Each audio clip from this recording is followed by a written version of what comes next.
Жұмыр жерде қым-қиғаш оқиғалар бірінен соң бірі өтіп жатыр. Ұлыбритания королі ақш конгресінде сөйлеген сөзінде Украина халқын қаһарман деп көкке көтерді. Украинаға көмекті тоқтатпау керек екенін айтты. Конгресс депутаттары мен сол жердегі ақ үй өкілдері орындарынан тік тұрып, корольдің сөзіне қол соғып қошемет көрсетті. Трамптың Ирандағы соғыстың мерзіміне байланысты межеленген 60 күні аяқталды. Трамп біресе осымен соғыс бітті десе, біресе соғысты ары қарай жалғастыра беруім үшін маған Конгрестің рұқсаты керек емес деп салды. Соғыса беруден Иранда тартынып отырған жоқ. Израиль билігі ақш әскері Парсы шығанағынан кетіп қалама деп алаңдайды. Ал мына жақта Украина президенті үлкен саяси қадамдарын жалғастырып жатыр. Ол Еуропадағы ірі көшбасшыға айнала бастады. Ресей билігі дағдарыстың алдында тұр. Путин бірнеше күннен бері бункерден шыққан жоқ. Германия болса өзінің инфрақұрылымдарын өзгертіп, соғыс жағдайына ыңғайлауға кірісті. Германия Еуропадағы ең мықты әскер құруды көздеп отыр. Кеш жарық ағайын, бұл неге олай бағдарламасы?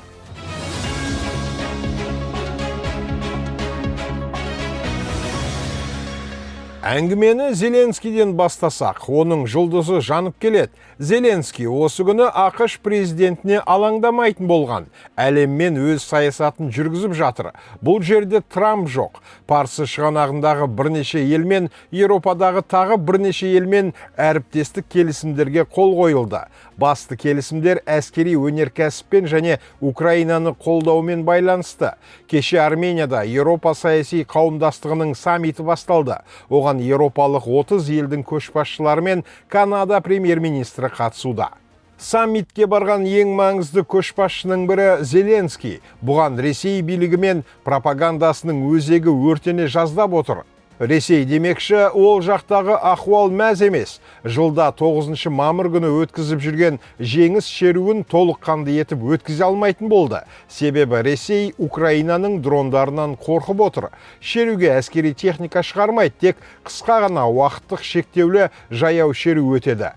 Президент азғана сөз сөйлейді. Аспанда истребительдер ар-бері ұшып өтуі мүмкін. Украина шеру кезінде қызыл алаңға дрон ұшырмайтын болса керек.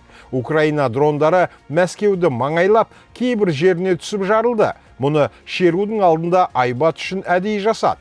Жалпы Украина дрондарының нысанасы Мәскеудің іші немесе қызыл алаң емес, үлкен зауыттар мен порттар. Оларды жүйелі түрде белгілі тәртіппен жарып та жатыр.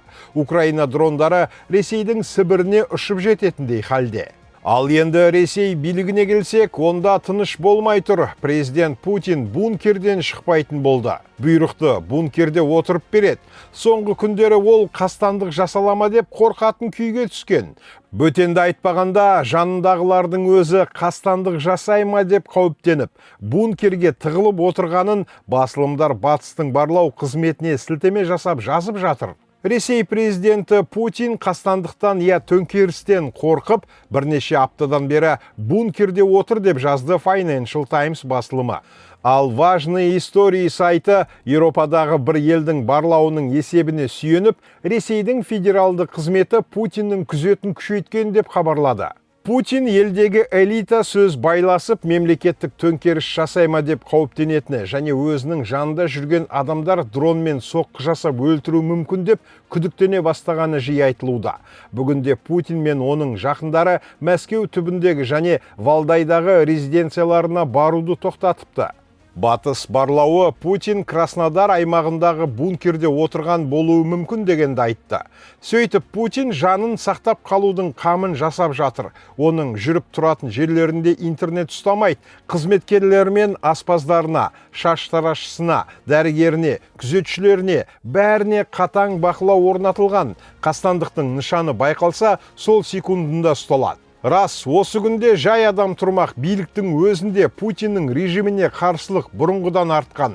Жанындағылар мен генералдардың талайы қорққанынан ғана іштен тынып жүр. Путин бұрынғы қорғаныс министрі, қазіргі қауіпсіздік кеңесінің хатшысы Сергей Шойгудан күдіктенетіні жазыла бастады. Қастандықты сол ұйымдастыруы мүмкін деп бункерде отырған сияқты. Сарапшылар Путиннің құрбандыққа шалатын басты фигурасы Сергей Шойгу деп жүр. Путин Шойгуды соғыстың қазіргі халге жеткізілуіне кінәлі адам етіп көрсетіп, қамауға алынатын басты қылмыскер ретінде көрсетуге дайындаған болуы мүмкін. Сөйтіп, өзін кінәсіз етіп көрсетпек болған шығар. Кім білсін? Шойгуды қорғаныс министрі лауазымынан алғаннан кейін оның бірнеше орынбасары тұтқынға алынды. Шойгу әскерде ірі жемқорлық схемасын құрғаны айтылып жүрген.